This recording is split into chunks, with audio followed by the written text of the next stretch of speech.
Et bienvenue. Alors, on parle aujourd'hui de luxe, on parle de thérapie, et moi j'ai envie de vous demander ce qui se passe pour quelqu'un lorsqu'il rentre dans un salon de coiffure ou lorsque tout simplement il va se livrer aux soins de cheveux. Qu'est-ce qui se joue là ? Bonjour.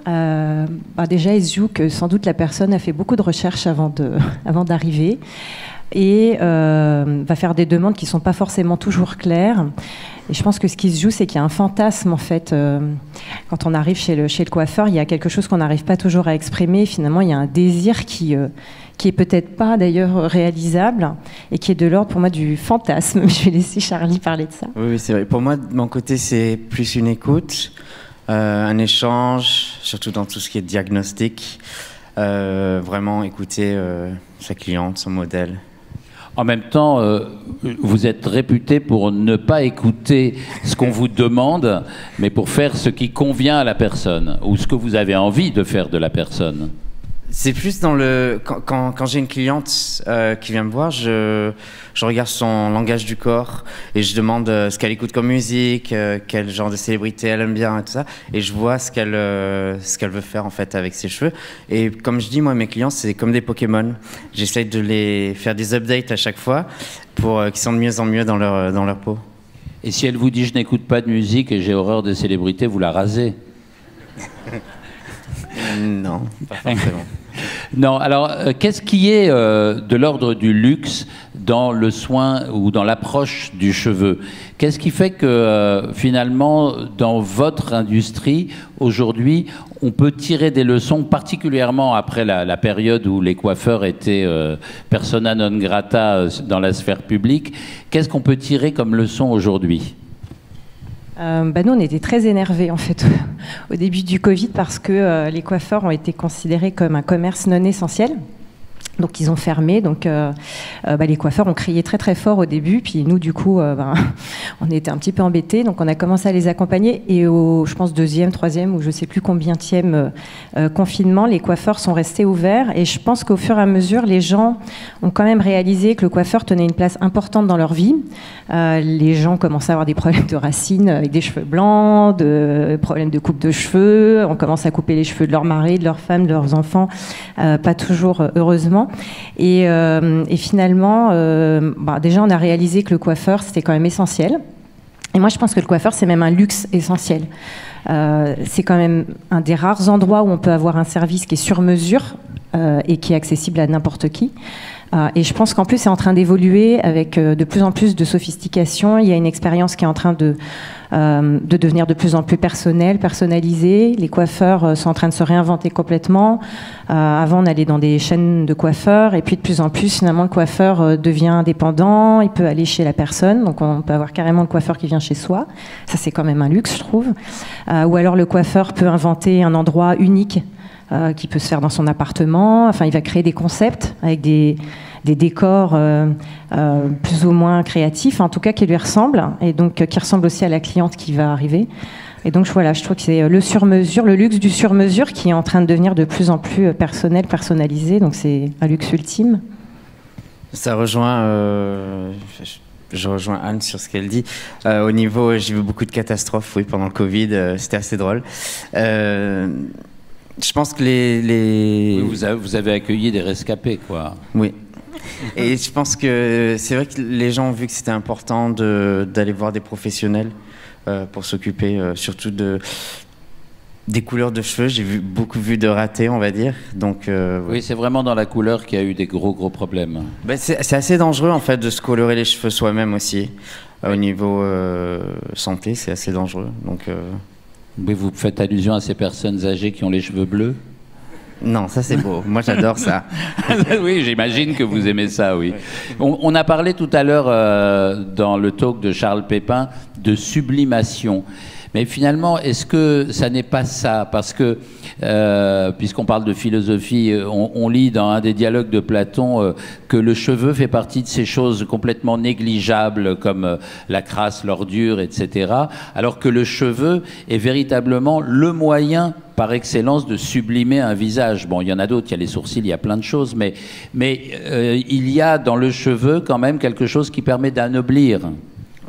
Pour moi, le cheveu, c'est comme notre fourrure, donc ça crée plein d'émotions. Je le vois sur moi quand je me sens pas dans le meilleur des états, ou même après des soirées, je vais essayer de me cacher les cheveux, me mettre les cheveux devant le visage. Et c'est vrai que ça nous aide avec nos émotions. Donc, sur mes clientes, je vois aussi directement, je peux jouer avec des émotions. Par exemple, ma tante, c'est pour ça que j'ai commencé la coiffure. Oui, le salon de coiffure de votre tante dans les Landes. Où il y avait beaucoup de ratés, et je voyais, et en fait, il y avait beaucoup d'émotions. Elle est vachement contente, hein, si elle nous regarde. Oui, c'est pas... Mais il y avait beaucoup d'émotions, pas les meilleures. Et du coup, je trouvais ça génial qu'elle puisse animer son salon juste en faisant des coupes de cheveux, et je comprenais rien parce que j'avais 6 ans. Et du coup, moi, je voulais rendre les gens heureux en coupant les cheveux, en fait, et les faire sourire. Mais quelque part, il y a aussi... Anne, je vous laisse parler. Non, moi, je trouve que le cheveu, c'est d'ailleurs de plus en plus sous toutes ses formes. C'est la sublimation, j'adore le terme. Quand on va chez le coiffeur, on a ce fantasme, finalement, la réussite, c'est la réussite d'une transformation. Donc, c'est la transformation réussie. Mais après, le cheveu, même à l'état de déchet, en fait, ça a une valeur. Aujourd'hui, il y a de plus en plus de salons qui... upcycle, recycle les cheveux. C'est un super filtre à hydrocarbures, donc on peut l'utiliser comme ça. Ou même Charlie, lui, il en fait des œuvres d'art, en passant par les perruques d'ailleurs. Le cheveu, les perruques, ça peut aider par exemple des gens qui sont dans des maladies comme le cancer. Et Charlie, lui, pousse le truc jusqu'au bout. Le cheveu, c'est carrément une œuvre d'art. Est-ce que tout le monde est prêt pour la question la plus bizarre de la journée? Ouais, ok. Charlie, vous recevez combien de kilos de cheveux chez vous par an? Alors, ça dépend des années, entre 70 et 100 kilos de cheveux par an. Je crois que ça peut s'applaudir quand même, non? Donc, entre 70 et 100 kilos de cheveux arrivent chez vous par an. Vous les utilisez pour ces fameuses œuvres que je ne sais pas très bien comment définir, mais qui ont quand même été exposées au Palais de Tokyo, donc ça n'est pas rien, où le cheveu devient plus qu'une prolongation du corps, mais un vêtement en soi, ou même une métamorphose complète. Comment vous avez eu l'idée de faire du cheveu véritablement le support de la métamorphose ? Alors, c'était pas mon idée. Au début, c'était une de mes clientes qui était complètement vegan et qui voulait une fourrure. Et je lui ai dit, je vais commencer à te faire des fourrures en cheveux, vu qu'on tue personne pour l'instant. Et du coup, j'ai commencé comme ça et j'ai adoré le mouvement. Et c'est pour ça que j'adore. Enfin, je m'identifie comme trichophile, donc obsédé du cheveu, hein, et du poil. Et j'adore le mouvement du cheveu. Je trouve ça très très beau, et du coup j'ai décidé à faire des vêtements en cheveux et des sculptures en cheveux. Qu'est-ce qui explique que pendant aussi longtemps le poil ou le cheveu ait eu besoin d'être aussi domestiqué, comme si c'était quelque chose d'indésirable qui en quelque sorte se rajoute par-dessus la beauté et la cache? Je pense parce que c'est hyper intime en fait, donc, comme le corps, hein, à travers les différentes périodes de la mode, il a été aussi corseté, il a été aussi contrôlé, donc je pense que c'est juste une extension de ça. Le cheveu, ce que je trouve intéressant, c'est que c'est à la fois quelque chose qui est de l'ordre de l'hygiène, et puis en même temps de l'apparat, c'est presque potentiellement un bijou même. Donc non, on a vu apparaître dans le monde des produits capillaires, un véritable segment du luxe. Bon, L'Oréal, avec ses diverses marques, en est l'un des jalons. Mais en fait, comment est-ce qu'on approche ça? Parce qu'on a vu apparaître des masques pour les cheveux, ce qui n'existait pas. Comment est-ce qu'on pense le luxe pour les produits pour les cheveux?